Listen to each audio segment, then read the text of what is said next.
Démonstration de théorème, on est parti avec le théorème d'inversion des limites dans le chapitre suite de fonctions. Donc, notre petit théorème d'inversion des limites, aussi appelé le théorème de la double limite, il nous dit quoi? Eh bien déjà, il faut qu'on ait une suite de fonctions qui va d'un segment i dans grand K, donc à valeur dans R ou dans C, et on va se prendre la limite de Fn, donc on va appeler F, qui va également de i dans grand K.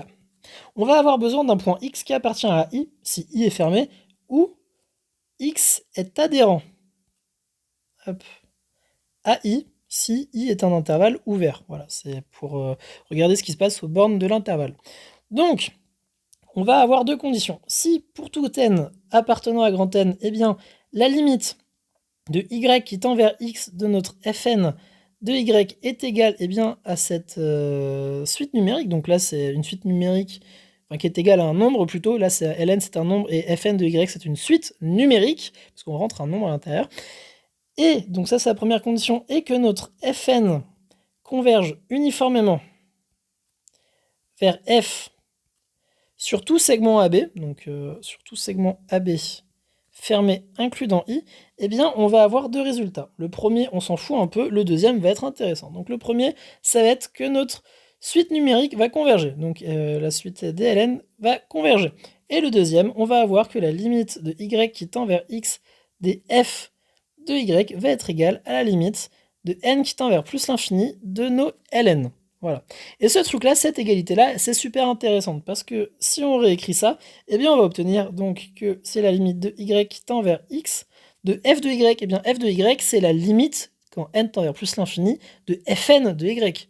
F, c'est la limite de fn. Donc en y, ça va être la limite de fn de y. Donc n qui tend vers plus l'infini des fn de y, qui va être égal donc à la limite de n qui tend vers plus l'infini des ln, et dans notre théorème, eh bien, ln c'est la limite de y qui tend vers x de nos fn de y. Donc, pof, on réécrit, et là, vous voyez la magie opérer, eh bien, on a notre fameux théorème d'inversion des limites. Vous voyez que les limites ici sont interverties.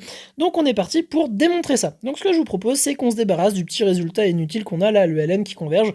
On est parti pour démontrer ça. Dans un premier temps, donc une suite numérique qui converge, c'est équivalent à dire que notre suite numérique, décidément, est de Cauchy. Voilà.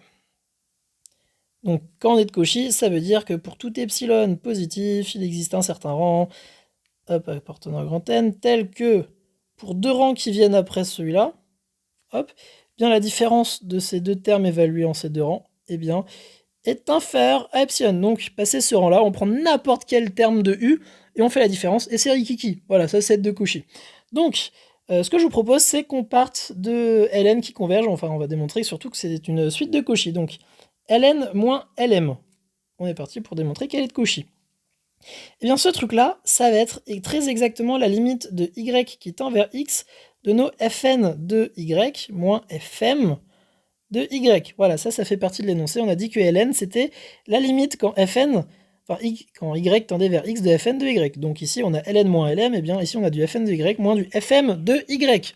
Et donc, ce truc-là, on va pouvoir dire que c'est inférieur à la limite de y qui tend vers x du sup de la différence des fn de y moins fm de y. Voilà, ça c'est vrai. On a majoré deux termes, une différence de deux termes par la plus grande différence de ces deux termes. Enfin, on a majoré un truc par son sup. Donc ça, par définition, majoré par le sup, c'est logique. Sauf que le sup de fn de y moins fm de y, il dépend plus de la limite. Parce que le sup, c'est quelque chose qui est fixé.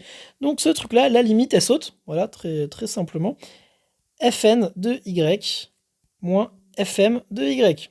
Sauf que le sup d'une différence comme ça, on peut dire que c'est la norme infinie de fn moins fm sur i.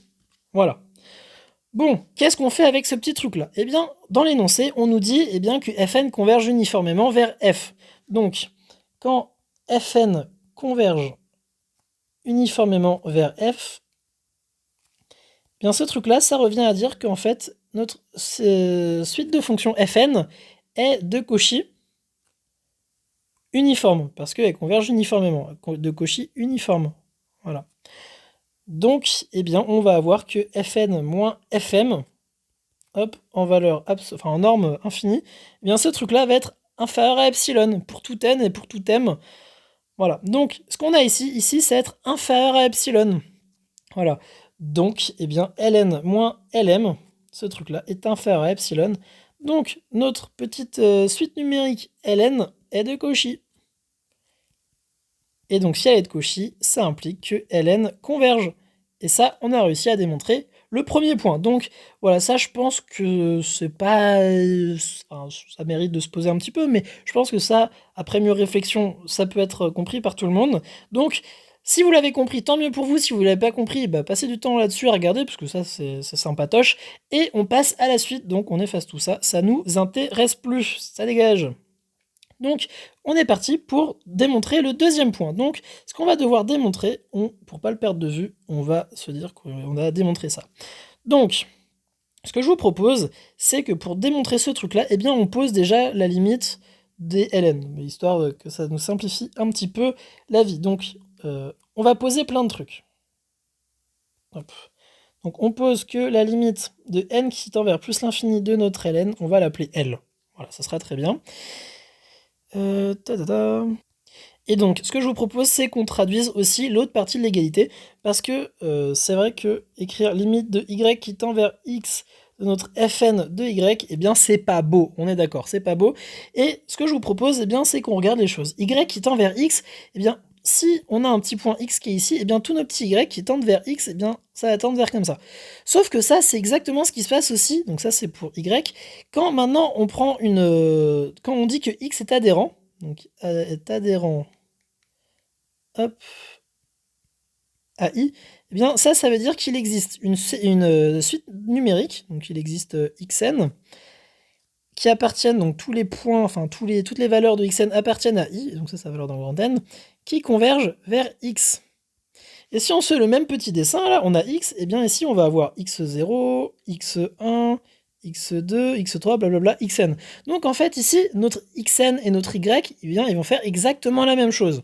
Donc ce que je vous propose, c'est que notre petite écriture de la limite de y qui tend vers x dfn de y, eh bien ce truc-là, eh bien on pose qu'en fait y c'est entre guillemets xn. Donc la limite d'un truc de fn de xn. Voilà. Et pour que y tende vers x, quand on remplace y par xn, eh bien c'est quand n tend vers plus l'infini. Voilà, xn en plus l'infini, eh bien ça tend vers x. Et c'est exactement ce qu'on voulait. Donc ça c'est super, on a réussi à retranscrire un petit peu notre égalité. Et donc ce truc-là, eh bien la limite c'est L.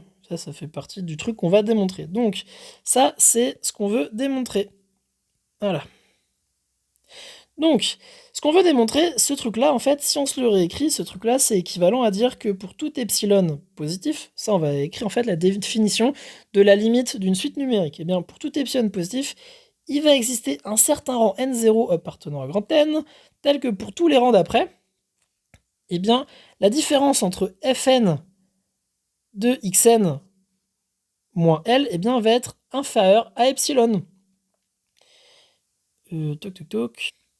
Et là, je viens de voir en fait que quand là, on est en train de retranscrire cette égalité-là, sauf que du coup, ici, c'est la limite de f, c'est pas fn. C'est bien ce que je me disais, il y avait quelque chose qui clochait. Donc là, c'est fn. Donc ici, hop, c'est f de xn. C'est super. Donc, c'est ce qu'on va devoir démontrer en fait. Si on arrive à faire apparaître, donc surtout ce truc-là, la différence de f de xn moins L inférieur à epsilon, eh bien, c'est gagné. Donc, ce que je vous propose maintenant, c'est qu'on traduise un petit peu tout ce qui se passe dans l'énoncé. Donc, qu'on traduise ça sous forme de phrases mathématiques. Donc, le premier point et le deuxième point. Donc, c'est parti pour le premier point. On a la limite de y qui tend vers x de nos fn. Je crois que c'est fn, hein. C'est totalement fn. Fn de y est égal à ln. Eh bien, ça, on est reparti pour le retraduire comme on avait fait. Donc là, on peut encore écrire que ça, c'est encore la x qui est adhérent. Donc, c'est la limite quand n tend vers plus l'infini de nos fn de xn, qui est égal à ln. Et ça, si on le traduit sous forme phrase mathématique, eh bien, on a pour tout epsilon positif, il va exister un certain rang n1. Il n'y a pas de raison que ça soit le même que n0.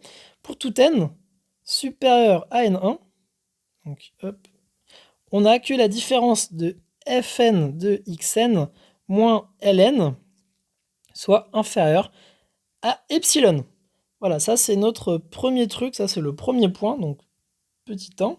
hop. Le petit 2, on a dit que Fn convergeait uniformément. Donc, Fn conv unif vers F, et bien ça, c'est pour tout epsilon positif, il existe un certain rang n2 appartenant à grand N, tel que pour tout n supérieur à n2, et pour tout x appartenant à i, donc là c'est la convergence uniforme, donc le pour tout x on le met à la fin, eh bien on a la différence de Fn de x moins f de x inférieur à epsilon. Voilà.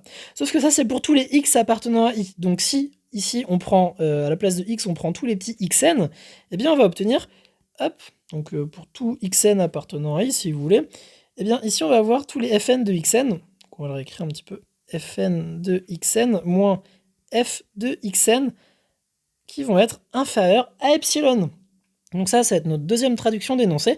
Donc ici, on va faire en fait une inégalité triangulaire. Donc Fn de Xn, on a réussi à le faire apparaître ici avec du Ln. Sauf que maintenant, le Ln, va falloir réussir à le rediriger vers une autre distance. Donc là, il va falloir faire apparaître en troisième phrase mathématique du Ln qui relie du coup eh bien, nos objets entre eux. Donc, on avait dit aussi, enfin ça c'est un truc qu'on avait posé nous, donc la limite de n qui tend vers plus l'infini de nos ln, eh bien c'est L. Donc ça, en phrase mathématique, c'est pour tout epsilon positif, il existe un certain rang n3 appartenant à grand N, tel que pour tout n supérieur à n3, eh bien on a que la différence entre ln moins L est inférieure à epsilon. Voilà, donc là c'est gagné. Donc on part de f de xn, donc f de xn on l'a ici, qui relie fn de xn, qui relie jusqu'à ln, qui va relier jusqu'à L. Donc là on est bon, on va pouvoir y aller. Donc le but ça va être de faire apparaître notre petite phrase mathématique ici. Donc pour tout epsilon positif, il existe un n0. Donc le n0, on va le poser. Donc on pose hop, n0 qui est égal au max de n1, n2, n3. Voilà, vu qu'on a pris à chaque fois à partir de certains rangs différents, avec aucune raison que ça soit le même, eh bien on va prendre le plus grand des trois, comme ça après on est sûr que passé n0, eh bien on a les trois conditions qui s'appliquent dans nos phrases mathématiques. On pose n0, max de n1, n2, n3, on est parti pour faire f de xn moins L. Donc f de xn moins L, ce truc là, eh bien on est parti, c'est f de xn. Pourquoi pas? Eh bien, vu qu'ici f de xn il est lié à fn de xn, eh bien on va faire moins fn de xn. Voilà. Sauf que tout de suite après, eh bien ça, comme on l'a sorti du néant, on le renvoie au néant. Voilà. Moins plus, eh bien ça fait 0.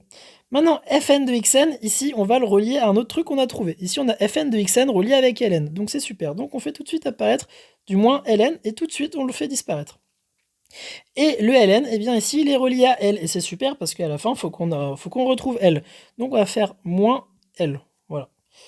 Et donc ça, après, tous les trucs qu'on a rajoutés, eh bien on voit que tout de suite, on a toujours du fn, enfin du f de xn moins L, c'est super. Tout est homogène, donc on est parti, inégalité triangulaire. Donc on va avoir f de xn moins fn de xn, plus fn de xn moins ln, plus ln moins L. Et ça, on avait écrit du coup 3 phrases mathématiques. Et donc ça, c'est pour tout epsilon. Donc on se débrouille pour prendre epsilon, c'est le même. Hein. Vu que c'est pour tout epsilon positif, eh bien, voilà, ça, on peut prendre le même epsilon. Donc ce truc-là est inférieur à epsilon. Ce truc-là est inférieur à epsilon. Et ce truc-là est inférieur à epsilon. Et donc on a que c'est inférieur à 3 epsilon. Et voilà. Et donc 3 epsilon, 2 epsilon, 1 epsilon, et bien le résultat est le même, c'est que c'est rikiki. Donc ici, dans notre phrase mathématique, on avait posé pour tout epsilon positif, donc en fait, on peut très bien dire, eh bien, on pose epsilon prime qui est égal à 3 epsilon, on a bien, pour tout epsilon positif, eh bien, il existe un certain rang n0 qui du coup ici est le max de n1, n2, donc n2, n3, appartenant à grand N, tel que pour tous les rangs qui viennent après ce n0, eh bien, on a bien f de xn moins L inférieur à epsilon prime. Et cette phrase mathématique, du coup, c'est la définition de la limite. Soit, eh bien, la limite de n qui tend vers plus l'infini de notre f de xn, qui est égale ici à notre L. Et ce truc-là, eh bien, c'est la limite de n qui tend vers plus l'infini Donc xn ici, on le refait apparaître, on fait le chemin inverse du raisonnement de la valeur d'adhérence. Donc là, on fait la conclusion. Donc y qui tend vers x de notre f de y, qui est égal ici à la limite de n qui tend vers plus l'infini de notre ln. Et hop, on est parti pour refaire apparaître notre résultat final. Donc f, c'est la limite de fn en y, qui est égal donc ici à la limite de n qui tend vers plus l'infini, et ln, on avait dit que c'était la limite de y qui tendait vers x de notre fn de y. Voilà. Et donc, ce QFD, on a terminé notre petit théorème. Donc, en soi, la démonstration n'est pas spécialement dure, je trouve. C'est surtout vraiment de la retranscription d'énoncés. Donc, on a retranscrit ce truc-là, et ici, on avait posé la limite de n qui tend vers plus infini de ln. Donc ici, ça, c'était un truc on devait démontrer l'égalité. Donc, en fait, ici, on a juste réécrit ça. On peut réécrire, là, c'est l'égalité qu'on doit démontrer. Donc, ce truc-là, on peut le bidouiller, le modifier pour changer un petit peu sa tête. Pareil ici, voilà. Donc, les 3 points clés, c'est vraiment retranscrire les trucs bleus. C'est aussi définir ce que c'est que x est adhérent à i. Ça nous a servi, vous l'avez vu. Et puis après, eh bien, on retranscrit du coup cette égalité-là, la plus simple possible, donc en disant que c'est ce truc-là. Et donc après, on écrit la phrase mathématique, et puis après, on est parti pour démontrer la fin de la phrase. Voilà. Et donc, eh bien, vous voyez, ça se passe tout seul. Voilà, j'espère que cette démonstration de théorème vous a plu. Si c'est le cas, n'hésitez pas à liker, et on fera la démonstration du théorème d'inversion somme-limite pour les séries de fonctions. C'est presque le même théorème, vu que de toute façon, une série de fonctions, c'est une suite de fonctions particulières. Donc je pense qu'on le fera. Mais voilà, ça vous donne déjà un petit peu un avant-goût de ce qu'on fera la prochaine fois pour cette démonstration de théorème. Voilà, j'espère que la vidéo vous a plu, et sur ce, on se dit à une prochaine. Salut tout le monde!